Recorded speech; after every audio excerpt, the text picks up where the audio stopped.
नमस्कार दोस्तों, स्वागत है आपका अपने YouTube channel Veeru Dwivedi education hub पर। उम्मीद करता हूं कि आप बेहतर होंगे, आपका परिवार पूर्ण रूप से स्वस्थ खुशहाल होगा डियर। आज हम बात करेंगे संविधान के टॉप 13 महत्वपूर्ण प्रश्नों की। ये एक ऐसा टॉपिक है, संविधान आपको बता दे कि प्रत्येक एग्जाम में, कोई भी आप एग्जाम देने जा रहे हैं कॉम्पिटिटिव लेवल का, तो वहां पर संविधान से प्रश्नों का बनना तय है। ये आपको शिद्दत से पता होना चाहिए। संविधान एक ऐसा टॉपिक है, भारतीय संविधान, जिससे 2, 4, 6 प्रश्न हर एक एग्जाम में आते हैं। आप भारत में रहकर कोई भी एग्जाम दे रहे हैं, चाहे वो IAS PCS हो या UPSSC के थ्रू आयोजित कराया जाने वाला कोई भी एग्जाम हो, कोई भी वनडे एग्जाम आप देने जा रहे हैं डियर, तो आपको यहां से 2-4 नंबर का गेम मिलना तय है। तो वीडियो को बिल्कुल अंत तक वॉच करें, बिल्कुल शिद्दत से देखें। पहली बार पर अगर आप आए हैं चैनल पर तो सब्सक्राइब करें, वीडियो को लाइक और शेयर करना ना भूलें। आइए शुरू करते हैं। पहला प्रश्न कह रहा है, प्रारंभ में कितने मौलिक अधिकार दिए गए थे? 6, 7, 4 या 5? तो ये प्रारंभ की बात कर रहा है, यानी कि जब हमारा संविधान बना था, बनकर लागू हुआ, तो उस समय जो मौलिक अधिकार थे वो 7 दिए गए थे। बी ऑप्शन एकदम करेक्ट है। लेकिन अगर पूछ ले कि वर्तमान में मौलिक अधिकार कितने हैं, तो केवल 6 हैं। जो 7वां मौलिक अधिकार था डियर, उसे हम संपत्ति के अधिकार के नाम से जानते हैं, और संपत्ति के अधिकार को अब मूल अधिकार की कैटेगरी से हटा दिया गया है। अब जो है इसे महज एक कानूनी अधिकार माना गया है, और ये अब आर्टिकल 300A के अंतर्गत जो है इसको निहित कर दिया गया है। आर्टिकल 301A में ये दर्ज है कि जो संपत्ति का अधिकार है वो केवल और केवल एक कानूनी अधिकार है डियर। तो ये था इस प्रश्न के बारे में। बात करते हैं अपने अगले प्रश्न की। भारतीय संविधान के निम्नलिखित में से किस अध्याय में जनता को गारंटी अथवा मूल अधिकार दिए गए हैं? भाग 1, भाग 2, भाग 3 या भाग 4? तो मूल अधिकार जो दर्ज है डियर वो भाग 3 में है। सी ऑप्शन एकदम करेक्ट है। मूल अधिकार ये संयुक्त राज्य अमेरिका के संविधान से लिया गया है, और मूल अधिकार जो है भारत के प्रत्येक नागरिक को ये जो है मुहैया कराता है, कुछ विधि शक्ति देता है। अगर आप मूल अधिकारों का कोई हनन कर रहा है, कोई इसकी खिलाफत कर रहा है, कोई इसे हटाना चाहता है, तो आप इसके खिलाफ सीधे उच्चतम न्यायालय या उच्च न्यायालय में अपील दर्ज कर सकते हैं डियर। आपके मूल अधिकारों का कोई हनन नहीं कर पाएगा। यह संविधान में साफ साफ लिखित वर्णित है डियर। वीडियो को बिल्कुल शिद्दत से देखिएगा अंत तक। बात करते हैं अपने अगले प्रश्न की। स्वतंत्रता के अधिकार भारतीय संविधान के किस अनुच्छेद में वर्णित हैं? अनुच्छेद 12 से 18, 19 से 22, 23 से 28 या 29 से 50? तो भारतीय संविधान में जो स्वतंत्रताएं हैं, मैं आपको बता दूं 6 प्रकार की स्वतंत्रता निहित है, और ये आर्टिकल 19 से 22 में दी गई है। और इसमें जो स्वतंत्रता है वो बोलने की स्वतंत्रता है, अभिव्यक्ति की स्वतंत्रता है, आने जाने की स्वतंत्रता है, अपने विचारों की स्वतंत्रता है, अपने व्यवसाय को स्थापित करने की स्वतंत्रता है। ऐसे ही 6 प्रकार की स्वतंत्रताएं जो है प्रत्येक भारतीय नागरिक को दी गई हैं डियर। तो इसका जो बी ऑप्शन है एकदम करेक्ट है। बात करते हैं अपने अगले प्रश्न की। संविधान के किस धारा के अंतर्गत कोई भी व्यक्ति मूलभूत अधिकारों के हनन का मामला सीधे उच्चतम न्यायालय में उठा सकता है? वही प्रश्न आ गया। मैं आपको बताया हूं कि अगर कोई मूल अधिकारों का आपके हनन कर रहा है तो आप उच्चतम न्यायालय में जा सकते हैं। अब ये पूछ रहा है कि किस धारा के अनुसार आप जा सकते हैं, क्या धारा 32, धारा 28, धारा 29 या धारा 31? तो आप धारा 32 के तहत जो है सीधे उच्चतम न्यायालय जा सकते हैं डियर। ए ऑप्शन एकदम करेक्ट है। बात करते हैं अपने अगले प्रश्न की। भारतीय संविधान में मौलिक कर्तव्य कब जोड़े गए थे? 71, 72, 75 या 76 में? तो बता दें डियर, जब 42वां संविधान संशोधन हुआ था 1976 में, तभी भारतीय संविधान में मौलिक कर्तव्य जोड़े गए थे। जब हमारा मूलभूत संविधान था, यानी कि जो पूर्वत संविधान था, जो पहले का संविधान था, उसमें 395 अनुच्छेद, 22 भाग थे और 8 अनुसूची थे डियर। ये मूल संविधान था, और उस समय मौलिक कर्तव्य हमारे जो है मूल संविधान में नहीं थे। बाद में 1976 में सरदार स्वर्ण सिंह की समिति की सिफारिश पर आर्टिकल 51A में मूल अधिकारों, मौलिक कर्तव्यों को जोड़ दिया गया था डियर। तो इसका जो सही ऑप्शन है वो डी एकदम करेक्ट है। बात करते हैं अपने अगले प्रश्न की। भारतीय संविधान में मौलिक कर्तव्य किस संशोधन के द्वारा जोड़ा गया?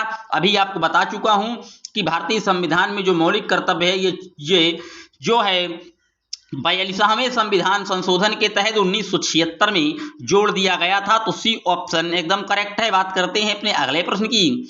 भारतीय संविधान में कितने मौलिक कर्तव्य शामिल किए गए थे डियर, प्रश्न में थोड़ा क्रिटिकल है, समझिएगा।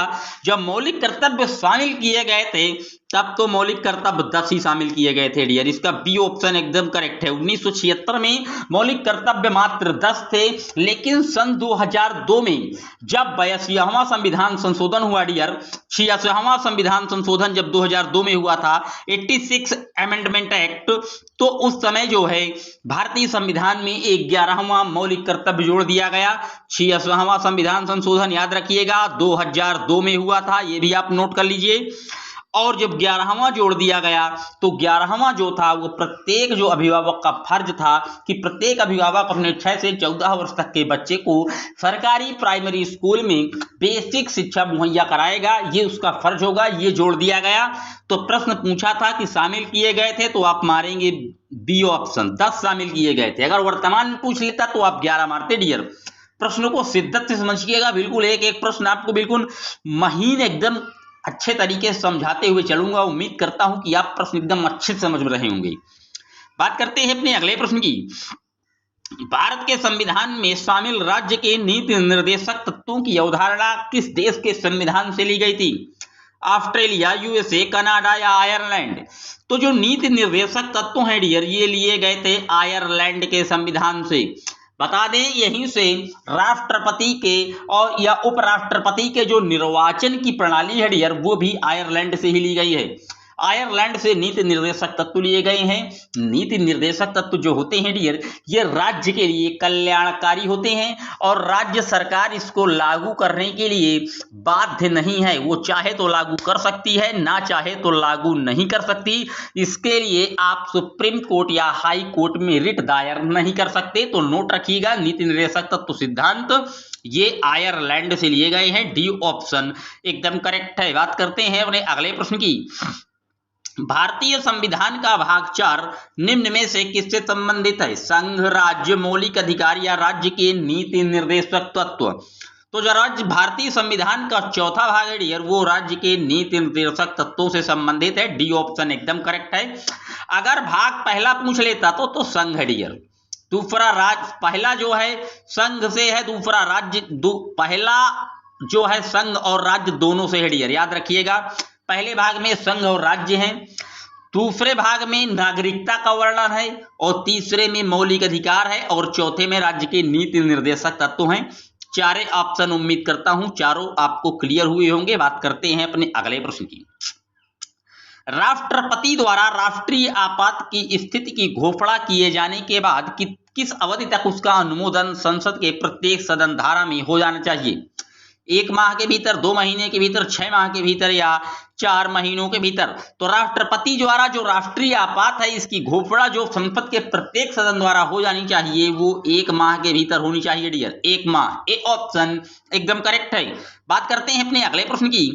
भारतीय संविधान के अनुसार कार्यपालिका का प्रमुख कौन होता है? प्रधानमंत्री, भारत का मुख्य सचिव, राष्ट्रपति या केंद्रीय गृह सचिव?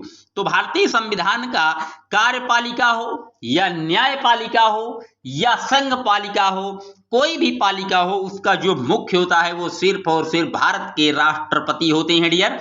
तो सी ऑप्शन एकदम करेक्ट है। चाहे वो कार्यपालिका हो, न्यायपालिका हो, व्यवस्थापिका हो, तीनों का जो मुखिया है वो भारत के प्रेसिडेंट होते हैं। सी ऑप्शन एकदम करेक्ट है। बात करते हैं अपने अगले प्रश्न की। भारत में राष्ट्रपति किसका एक अभिन्न अंग है? संसद का, लोकसभा का, राज्यसभा का या मंत्री परिषद का? तो भारत में जो राष्ट्रपति है वो संसद का एक अभिन्न अंग है, क्योंकि संसद जो है ये लोकसभा, राज्यसभा और राष्ट्रपति से मिलकर बनती है डियर। तो ए ऑप्शन एकदम करेक्ट है। बात करते हैं अपने अगले प्रश्न की। राष्ट्रपति द्वारा संसद के दोनों सदनों के लिए कुल कितने सदस्यों को नामित किया जाता है? 16, 10, 12 या 14?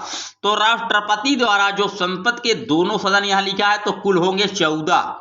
अब 12 जो है राज्यसभा में होते हैं और 2 लोकसभा में होते हैं डियर, तो पूरे 14 सदस्य जो है राष्ट्रपति नामित करता है। मैं आपको बता दूं जो लोकसभा में 2 एंग्लो इंडियन नामित किए जाते हैं, उनका जो अब सिस्टम है वो धीरे धीरे खत्म करने की ओर प्रोसेस चल रहा है। आगे भविष्य में जो 2 लोकसभा के सदस्य एंग्लो इंडियन नियुक्त किए जाते थे वो बंद कर दिया जाएगा। भारत सरकार इसके लिए जो है कार्यरत है डियर। बात करते हैं अपने अगले प्रश्न की। राज्यसभा के सदस्यों का निर्वाचन कितनी अवधि के लिए होता है? 2 वर्ष, 4 वर्ष, 5 वर्ष या 6 वर्ष?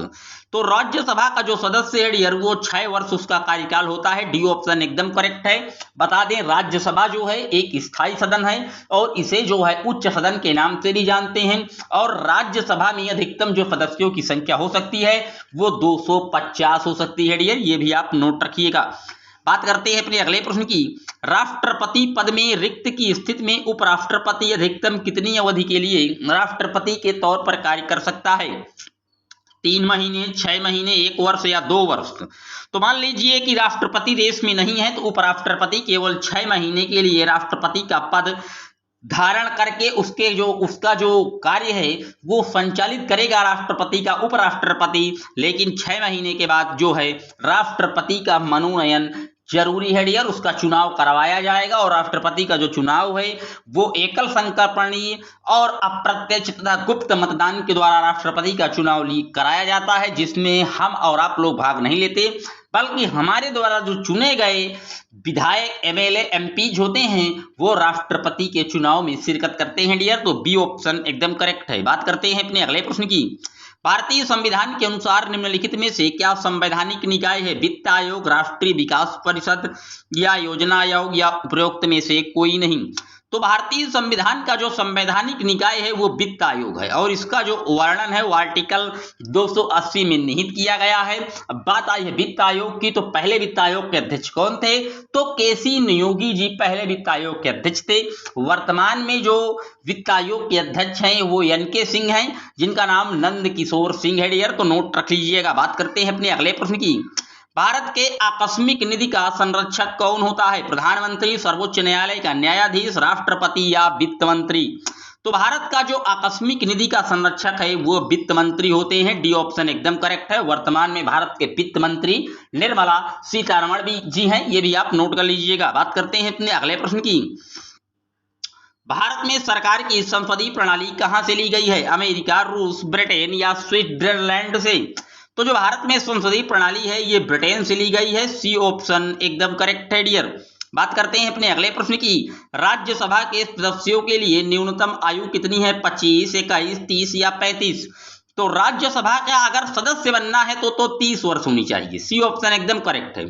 लेकिन अगर राज्यसभा का पदेन सभापति बनना है तो उम्र आपकी 35 वर्ष होनी चाहिए, क्योंकि राज्यसभा का जो पदेन सभापति होता है वो भारत के उपराष्ट्रपति भी होते हैं डियर, नोट रखिएगा। बात करते हैं अपने अगले प्रश्न की। मुख्यमंत्री की नियुक्ति की जाती है राज्यपाल द्वारा, राष्ट्रपति द्वारा, उच्चतम न्यायालय के मुख्य न्यायाधीश द्वारा या उच्च न्यायालय के मुख्य न्यायाधीश द्वारा?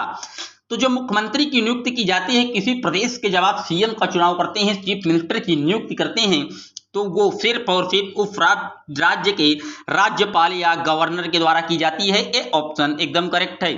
राज्यपाल को पद की शपथ किसके द्वारा दिलाई जाती है? उच्च न्यायालय के मुख्य न्यायाधीश द्वारा, राष्ट्रपति द्वारा, विधानसभा के अध्यक्ष द्वारा या भारत के मुख्य न्यायाधीश द्वारा? तो जो राज्यपाल को पद की शपथ दिलाता है डियर वो उच्च न्यायालय के मुख्य न्यायाधीश दिलाते हैं। ए ऑप्शन एकदम करेक्ट है। बात करते हैं अपने अगले प्रश्न की। चुनाव आयोग किस अनुच्छेद के अंतर्गत स्थापित किया गया है? अनुच्छेद 355, अनुच्छेद 256, अनुच्छेद 324 या अनुच्छेद 330? तो जो चुनाव आयोग है डियर इसका जो आर्टिकल में निहित है वो 324 में निहित है। सी ऑप्शन एकदम करेक्ट है। अब चुनाव आयोग जो है 3 सदस्यीय टीम होती है। इस समय वर्तमान में जो मुख्य चुनाव आयुक्त हैं वो सुशील चंद्रा जी हैं और जो 2 सह सदस्य हैं उनमें एक है राजीव कुमार और दूसरे हैं उत्तर प्रदेश के मुख्य सचिव अनूप चंद्र पांडे। अगर पूछ ले कि भारत के प्रथम चुनाव आयुक्त कौन थे तो आप सुकुमार सेन का नाम भी नोट कर लीजिएगा। सुकुमार सेन भारत के प्रथम चुनाव आयुक्त थे डियर। बात करते हैं अपने अगले प्रश्न की। उच्चतम न्यायालय के सेवानिवृत्त न्यायाधीशों के लिए कहां पर वकालत करने की मनाही है?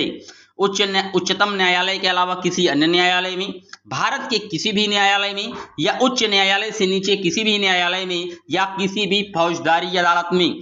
तो बता दे डियर अगर आप उच्चतम न्यायालय से सेवानिवृत्त न्यायाधीश हैं, जज थे सुप्रीम कोर्ट में, तो आप जो है वकालत भारत के किसी भी न्यायालय में नहीं कर सकते हैं। बी ऑप्शन एकदम करेक्ट है डियर। बात करते हैं अपने अगले प्रश्न की।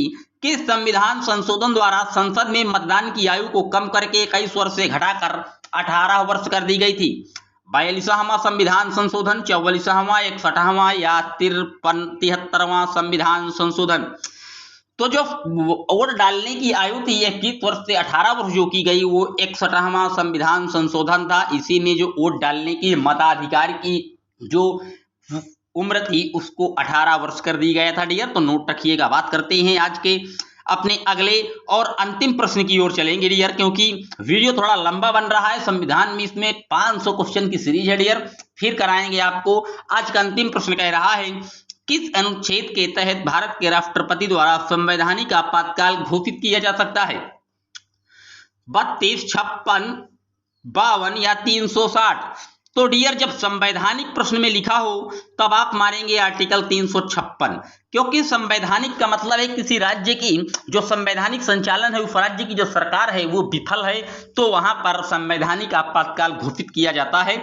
इसका जो सी ऑप्शन है वो एकदम करेक्ट है डियर। ये थे आज के कुछ संविधान के महत्वपूर्ण प्रश्न। उम्मीद करता हूं कि आपको प्रश्न समझाने का मेरा जो तरीका है वो पसंद आया होगा।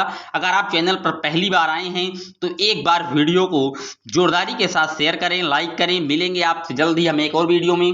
तब तक के लिए जय हिंद, जय Bharat. Thanks for watching my video.